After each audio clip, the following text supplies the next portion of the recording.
ಈ ಚುನಾವಣಾ ಪ್ರಚಾರದಲ್ಲಿ ಅವ್ರು ಹೇಳಿದಂತ ಮಾತೇನು, ಯಾವುದೇ ಅಭಿವೃದ್ಧಿ ಮುಂಚೆ ಹೇಳಿದಂತ ಮಾತೇನು, ಸರ್ಕಾರ ನೋಡಿ ಮತ ಹಾಕಿರಿ, ಸರ್ಕಾರದ ಅಭಿವೃದ್ಧಿ ನೋಡಿ ಮತ ಹಾಕಿರಿ.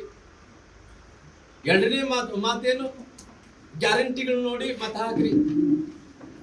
ಜನರಲ್ ಅವ್ರು ಕೂಡ ಹೇಳಿದ್ರು, ನಿಮ್ಗೆ ಅಭಿವೃದ್ಧಿ ನೋಡಿ ಮತ ಹಾಕಲ್ಲ, ಗ್ಯಾರಂಟಿಗಳು ನೋಡಿ ಮತ ಹಾಕಲ್ಲ. ಅಂದ್ರೆ ಯಾಕ ಅಂತ ಹೇಳಿದ್ರೆ, ಇಲ್ಲಪ್ಪ ಬಹಳಷ್ಟು ಎಲ್ಲವನ್ನು ಕೂಡ ತುಟ್ಟಿ ಮಾಡ್ಕೊಂಡು ಕುಂತೀರಿ, ನಾವ್ ಯಾವ್ದು ಕೂಡ ಕೊಂಡ್ಕೊಳಕ್ಕಾಗಲ್ಲ, ಬಡವ್ರು ಬದುಕಕ್ಕಾಗಲ್ಲ, ಹಂಗಾಗಿ ನಾವು ಏನ್ ಮಾಡ್ತೀವಿ ಅಂದಿನ ಇನ್ನು ಮುಂದೆ ನಿಮ್ಗೆ ಮತ ಹಾಕಲ್ಲ ಅಂದ್ಮೇಲೆ, ಇನ್ನು ಮುಂದೆ ನಮ್ಮ ಮೇಟಿಯವರು ಅವರು ನಮ್ಮ ಸ್ನೇಹಿತರು, ಬಹಳಷ್ಟು ಸ್ನೇಹಿತರು ಅಂದೇಳಿ ತಮಾಷೆಗೆ ಮಾತಾಡಿ ಮತ ಕೇಳಿದ್ರೆ, ಇಲ್ಲರಿ ಅವರು ಅದು ಕೂಡ ಕಿಮ್ಮತ್ತು ಕೊಟ್ಟಿಲ್ಲ.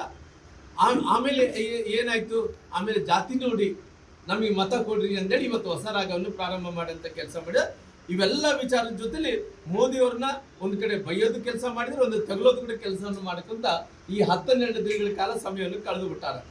ಹಂಗಾಗಿ ಇವತ್ತು ಗ್ಯಾರಂಟಿಗಳ ವಿಚಾರದಲ್ಲಿ ಮಾತೆತ್ತಿರಿ ಸಾಕು. ಇವತ್ತು ನೋಡ್ರಿ ಜಾಹೀರಾತು ಎಷ್ಟು ಕೊಡ್ತಾ ಇದ್ದಾರೆ ನೋಡ್ರಿ, ಅವ್ರ ರೊಕ್ಕ ಎಲ್ಲ ಕೂಡ ಜಾಹೀರಾತುಗಳು ಕೊಟ್ಟಿರ್ತಾರೆ ನೋಡ್ರಿ.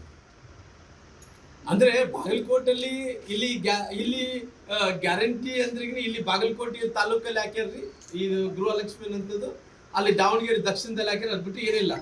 ಅದು ಏನು ಇವತ್ತು ಮಾತಿದ್ರೆ ಸರ್, ಗ್ಯಾರಂಟಿ ಕೊಟ್ಟಿನಿ,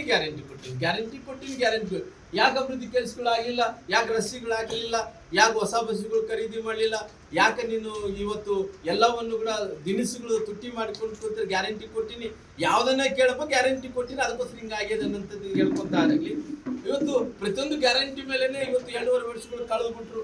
ಫ್ರೀ ಬಸ್ ಕೊಟ್ಟಿದ್ದೀನಿ, 2,000 ರೂಪಾಯಿ ಕೊಟ್ಟಿದ್ದೀನಿ, ಎಲ್ಲವನ್ನು ಕೂಡ ಹಿಂಗೆ ಅಂದ್ರೆ ಗಾಳಿಯಲ್ಲಿ ತೂರ್ಬಿಟ್ರಿ. 2 ವರ್ಷಗಳ ಕಾಲ, 2.25 ವರ್ಷಗಳ ಕಾಲ ಹಿಂಗೆ ಹೇಳ್ಕೊಂತಾನೆ ಎಲ್ಲರೂ ಕೂಡ ಹಿಂಗೆ ಮಾಡಿಬಿಟ್ರಾಗ್ಲಿ, ಏನು ಕೂಡ ಮಾಡಂತ ಕೆಲಸ ಆಗ್ಲಿಲ್ಲ. ಆದ್ರೆ ನಾನು ಇವತ್ತು ಹೆಣ್ಮಕ್ಳಿಗೆ ನಾನು ಕೈ ಮುಗಿದು ಕೇಳ್ಕೊಳ್ಳೋದು ಒಂದೇ, ಇವತ್ತು ನಿಮ್ಮ ಹೆಣ್ಮಕ್ಳಿಗೆ 2,000 ರೂಪಾಯಿ ಕೊಟ್ಟು ನಿಮ್ಮ ಗಂಡಂದರಿಗೆ ಜೋಬಿಗೆ ಕತ್ತಿರಾಕಂತ ಕೆಲಸ, ಪಿಕ್ ಪ್ಯಾಕೆಟ್ ಹೊಡೆಯಂತ ಕೆಲಸ ಈ ಸರ್ಕಾರ ಕೂಡ ಮಾಡಿದೆ ಅನ್ನಂತ ಮಾತನ್ನು ಕೂಡ ನಾನು ಹೇಳ್ಬೇಕಾಗುತ್ತೆ.